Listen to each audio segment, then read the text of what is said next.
I know at some point in there you develop a process called Steinlining. And was that Yeah, specifically for Amelia, or was that for something else, and then you ended up using it for Amelia?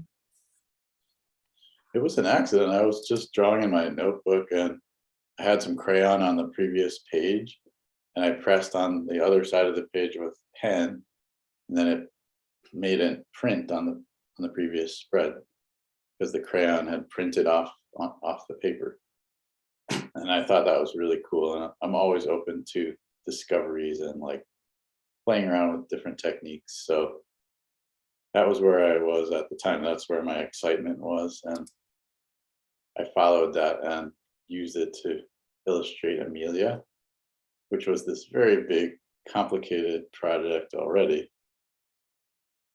But it was a way of turning my pen line into a colorful, textured line.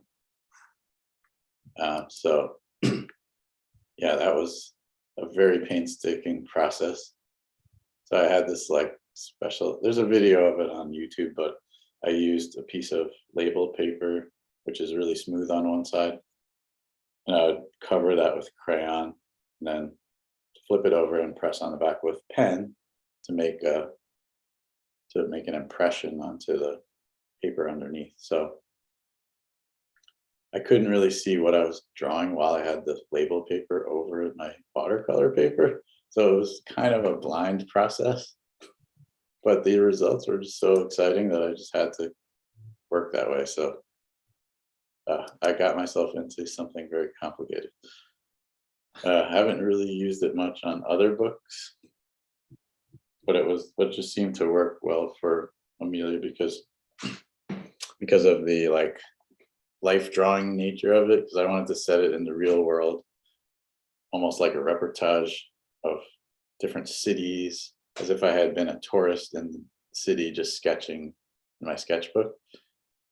And I do that sometimes. I do go out and draw in the city or in public or in museums. So I was channeling my life drawing reportage aspect for that book because it was set in the real world as opposed to like giant chickens wearing clothes or something with real people. And, it seemed to really suit that project.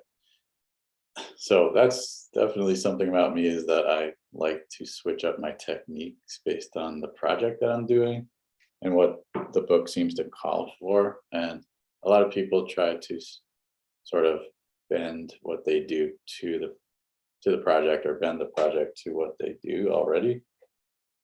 But I don't really get that. So, and I find it exciting to just change it up. So I have, let's see, this is more of a pen and ink style. Hush Little Bunny. This is, let's hold it a little higher. This is done with ink and a special pen that has like a marker tip on it. So it makes that nice inky line that's all different weights and stuff. And it has watercolor. And Interrupting Chicken is much more of its own contained world. So it has like meta levels of things. So the chicken's world is crayon and some China marker and some paint. But then when you go into the storybook world, it's more of a pen and ink kind of situation happening. So in that case, I use different styles to indicate different levels of reality within the story. And then there's still like the chicken style is outside of the book itself.